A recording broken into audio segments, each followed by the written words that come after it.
जिन्नात मखलूक़ात इलाहिया में एक ऐसी मखलूक का नाम है जो जिस्मानी तौर पर भी मौजूद हैं और रूहानी तौर पर भी, और इंसान की तरह अक्ल व शऊर रखने वाले भी, मगर लोगों की नज़रों से मख्फी हैं।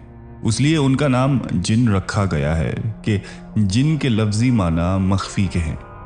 जिन्नात की तख्लीक का गालिब मादा आग है, जैसे इंसान की तख्लीक का गालिब मादा मिट्टी है। जिनों में भी इंसान की तरह नर और मादा यानी मर्द और औरत हैं, और जाहिर है कि कुरान में जिन्नात को शयातीन कहा गया है, तो वो भी जिन्नात ही में से शरीर लोगों का नाम है। जिन्नात और फरिश्तों का वजूद कुरान और सुन्नत की एक कतई दलाइल से साबित है, जिनका इनकार कुफ्र है। अल्लाह ताला ने फरिश्तों को बुध के दिन पैदा किया, जिन्नात को जुमरात और हज़रत आदम अलैहिस्सलाम को जुम्मे के दिन पैदा फरमाया। जिन्नात शौला-ज़न आग से पैदा शुदा नारी मखलूक हैं, चुनांचा ये ज़मीन पर बहुत ज़्यादा दंगा फसाद और खून खराबा किया करते थे, जिसकी रोकथाम के लिए अल्लाह ताला आसमानों से फरिश्तों को ज़मीन पर भेजा करता। ऐसे ही एक मौक़े के इख्तिताम पर फरिश्तों को जिन्नों का एक मासूम बच्चा मिला, जिसके वालिदैन उस हालिए फसाद में कत्ल हो गए थे। तो अल्लाह के हुक्म से फरिश्ते उस बच्चे को आसमानों पर ले गए। अज़ाज़ील नामी ये जिन बच्चा बड़ा होकर फरिश्तों का उस्ताद मुकर्रर हुआ, लेकिन आदम अलैहिस्सलाम को सजदा ना करने की पादाश में ज़लील व ख्वार होकर जन्नत से निकाला गया और फिर इब्लीस व शैतान के नाम से मशहूर हुआ। हज़रत अबू दरदा रज़ी अल्लाह ताला अन्हु से मरवी है कि आप अलैहिस्सलाम ने फरमाया कि अल्लाह ने जिन्नात को 3 इक़साम पर पैदा फरमाया है। एक किस्म में सांप, बिच्छू और ज़मीन के कीड़े मकोड़े, एक किस्म फ़िज़ा में हवा की तरह उड़ने वालों की है, और एक किस्म वो है जिस पर हिसाब व अज़ाब होगा। हज़रत इब्ने अब्बास रज़ी अल्लाह ताला अन्हु फरमाते हैं कि बाज़ कुत्ते भी जिन्नात की एक ज़ईफ़ किस्म से ताल्लुक़ रखते हैं। चुनांचा अगर खाने के दौरान कुत्ता आकर बैठ जाए तो उसके आगे कुछ डाल दें या उसे वहाँ से हटा दें। शैतान अक्सर काले कुत्ते का रूप धार लेता है, उस तरह जिन्नात भी बहुत सी सूरतें बदल सकते हैं। जिन्नात में भी मुसलमान, काफिर, ईसाई, यहूदी, मजूसी वगैरह हैं, और बाज़ के मुताबिक उनमें भी मुसलमानों की तरह फ़िरका बंदियाँ हैं। जो जिन्नात नबूवत मोहम्मदिया सल्लल्लाहु अलैहि वसल्लम पर ईमान लाए वो मुसलमान, और उनके मुनकर काफिर हैं। उससे मालूम हुआ कि इंसानों की तरह जो जिन्नात काफिर होंगे वो जहन्नुम में, और जो मुसलमान होंगे वो जन्नत में जाएंगे। नेक और मुसलमान जिन्नात सौम व सलात के पाबंद, तहज्जुद गुजार और तलावत कलाम पाक के शौकीन होते हैं। हज़रत माज़ बिन जबल रज़ी अल्लाह ताला अन्हु से मरवी है कि आप अलैहिस्सलाम ने फरमाया कि तुम में से जो शख्स रात को नमाज अदा करे तो उसे चाहिए कि वो ऊंची आवाज़ से क़िरात करे, क्योंकि फरिश्ते भी उसके साथ नमाज अदा करते हैं, उसकी तलावत भी सुनते हैं। और मोमिन जिन्नात जो हवा में होते हैं या उसके पड़ोसी होते हैं, वो भी उसके साथ नमाज अदा करते और उसकी तलावत सुनते हैं।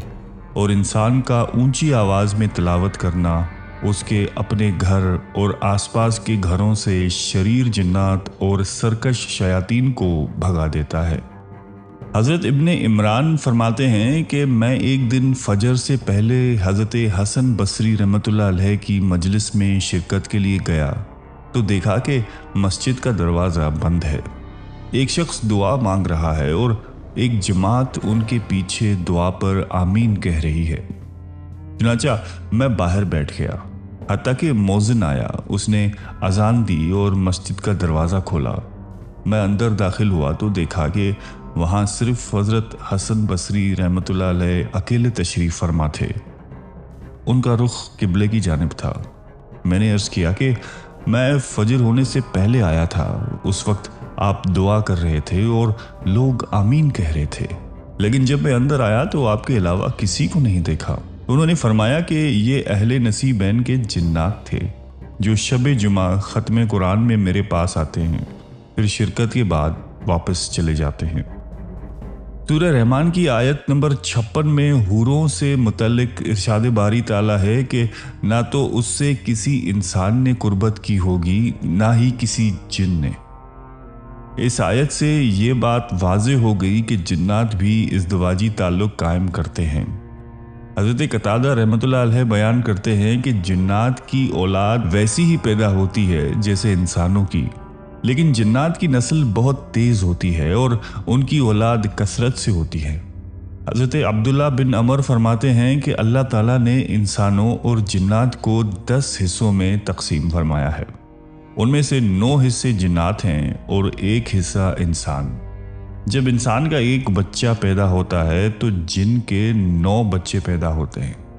حضرت علقمہ رحمۃ اللہ علیہ فرماتے ہیں کہ میں نے حضرت ابن مسعود رضی اللہ تعالیٰ عنہ سے عرض کیا کہ آپ میں سے کوئی لیلۃ الجن میں رسول صلی اللہ علیہ وآلہ وسلم کے ساتھ تھا؟ فرمایا نہیں، لیکن ہم نے ایک رات آپ علیہ السلام کو مکے میں نہ پایا تو ہمیں یہ خیال ہوا کہ کہیں خدا نخواستہ اچانک کفار نے حملہ نہ کر دیا ہو، نہ جانے آپ علیہ السلام کے ساتھ کیا بیتی۔ مسلمانوں نے یہ رات بڑے اضطراب اور بے چینی میں گزاری۔ جب صبح صادق ہوئی تو ہم نے دیکھا کہ آپ علیہ السلام غار حرا کی جانب سے تشریف لا رہے ہیں۔ صحابہ نے اپنے فکر و تشویش کا اظہار کیا۔ آپ علیہ السلام نے فرمایا کہ جنوں کا قاصد مجھے بلانے آ گیا تھا تو میں ان کے ساتھ چلا گیا اور انہیں قرآن پڑھ کے سنایا۔ پھر آپ علیہ السلام نے ہمیں ساتھ لیا اور ان کے آثار اور ان کی آگ کے نشانات دکھائے۔ جنات نے آپ علیہ السلام سے توشہ سفر مانگا کیونکہ وہ جنات کسی جزیرے کے باسی تھے۔ آپ علیہ السلام نے فرمایا ہر ہڈی جس پر اللہ کا نام لیا جائے تمہارے ہاتھ پر پہنچ کر پہلے سے زیادہ گوشت والی بن جائے گی اور یہ ہڈیاں جنات کی خوراک ہوں گی، اور ہر قسم کی لید تمہاری چوپایوں کا چارہ ہے۔ پھر آپ علیہ السلام نے فرمایا کہ ان دونوں چیزوں سے استنجا نہ کرو کیونکہ یہ دونوں چیزیں تمہارے بھائی جنوں کی خوراک ہیں۔ حضرت ابو ہریرہ رضی اللہ تعالیٰ عنہ سے روایت ہے کہ آپ علیہ السلام نے فرمایا کہ میرے پاس شہر نصیبین کے جن آئے تھے۔ وہ کیسے اچھے جن تھے۔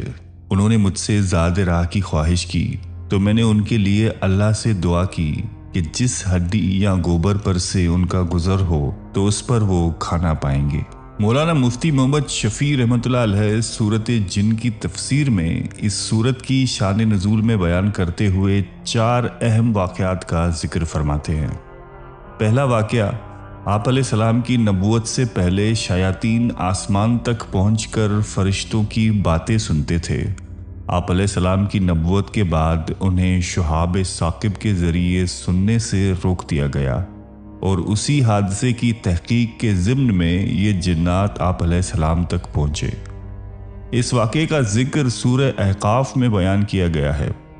دوسرا واقعہ، زمانہ جاہلیت میں عادت تھی کہ جب کسی جنگل یا وادی میں دوران سفر قیام کی نوبت آتی تو اس اعتقاد سے کہ جنات کے سردار ہماری حفاظت کریں گے، یہ الفاظ کہا کرتے تھے کہ میں اس جنگل کے سردار کی پناہ لیتا ہوں اور اس کی قوم کے بے وقوف شریر لوگوں سے۔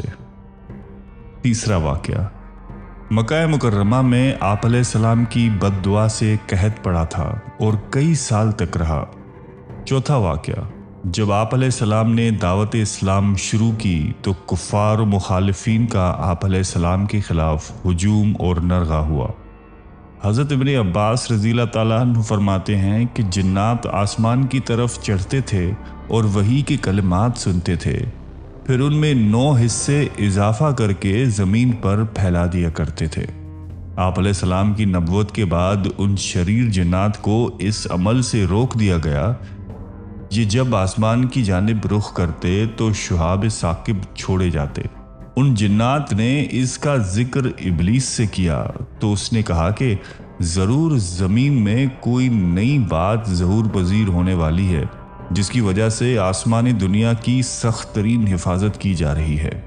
چنانچہ یہ طے کر دیا گیا کہ زمین میں ہر طرف جنات کے وفود پھیلائے جائے تاکہ وہ اس کی تحقیق کریں کہ دنیا میں ایسی کیا نئی چیز وجود میں آنے والی ہے جس کی بنا پر آسمانوں کی سخت ترین حفاظت کی ضرورت پیش آئی ہے۔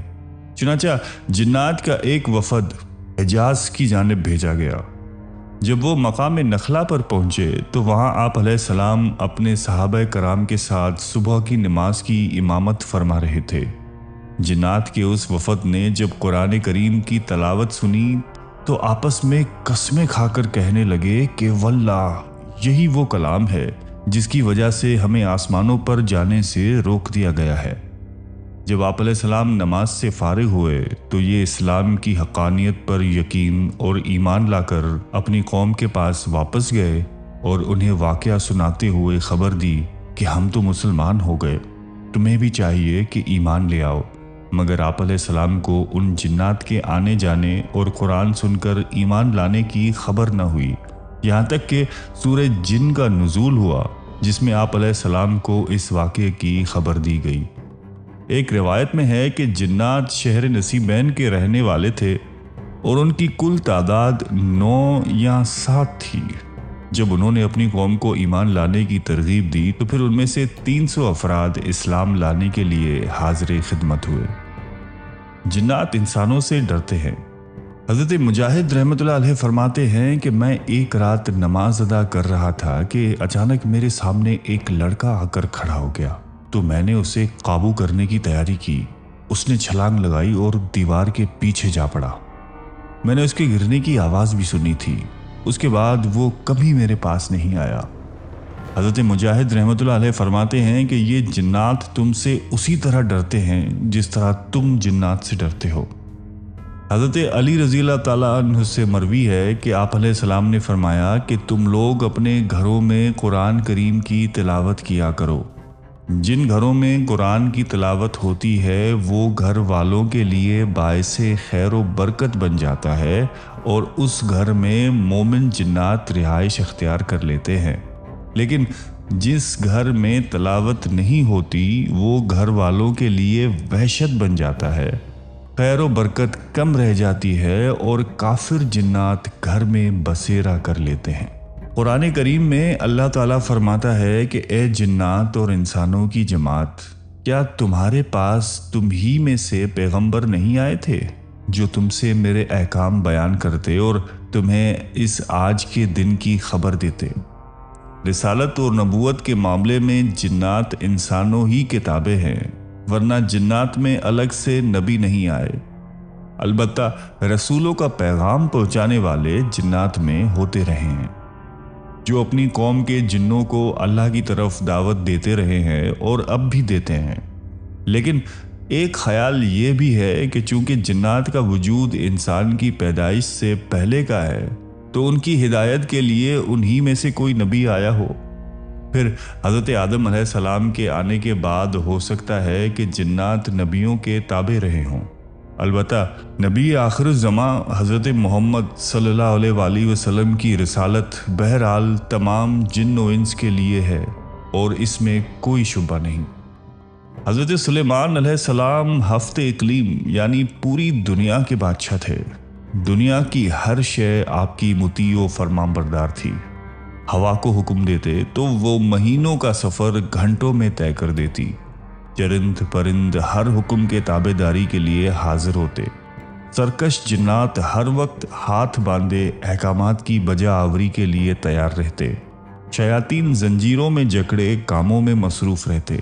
اللہ تعالیٰ نے مومن جنات اور سرکش شیاطین کو حضرت سلیمان علیہ السلام کا تابع اور فرمان بردار بنا دیا تھا، جو نوکروں چاکروں کی طرح آپ کا ہر حکم بجا لاتے تھے۔ یہ آپ علیہ السلام کے لیے سمندر کی تہ سے قیمتی موتی ہیرے جواہرات نکال لاتے۔ حضرت سلیمان علیہ السلام کو بڑی اور خوبصورت عمارتیں بنانے کا شوق تھا، چنانچہ وہ آپ کے حکم پر عالی شان عمارات تعمیر کرتے۔ اگر ان میں سے کوئی سرکشی کرتا تو حضرت سلیمان علیہ السلام اسے سزا دیتے اور زنجیروں میں جکڑ دیتے۔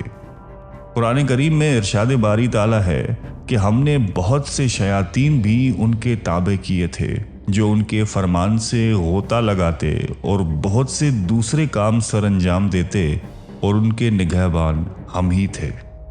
इन जिन्नों में दो तरह के जिन्नात थे। एक तो अहले ईमान थे जो अपने नबी का हर हुक्म मजहबी फरीज़ा समझकर पूरा करते, लेकिन जो काफिर थे वो अपने कुफ्र और सरकशी के बावजूद हज़रत सुलेमान अलैहिस्सलाम के ताबे रहते, लेकिन उनसे नुकसान का भी अंदेशा था। चुनांचा सूरह सबा में इरशाद बारी ताला है कि जो कोई उनमें से हमारे हुक्म से फिरेगा उसे हम आग का मज़ा चखाएंगे। मुफस्सिरीन फरमाते हैं कि अल्लाह ताला ने एक फरिश्ता मुकर्रर फरमा दिया था जिसके हाथ में आग का सोंटा होता।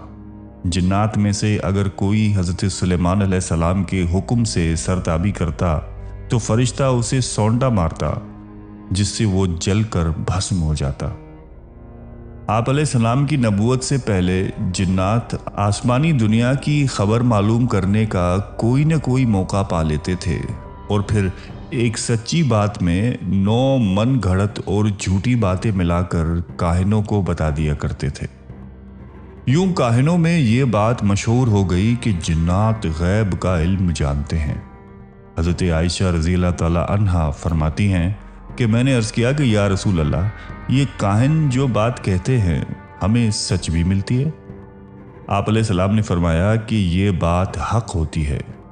उसे जिन चोरी करके अपने दोस्त के कान में डाल देता है और वो उसमें 100 झूठ मिला देता है।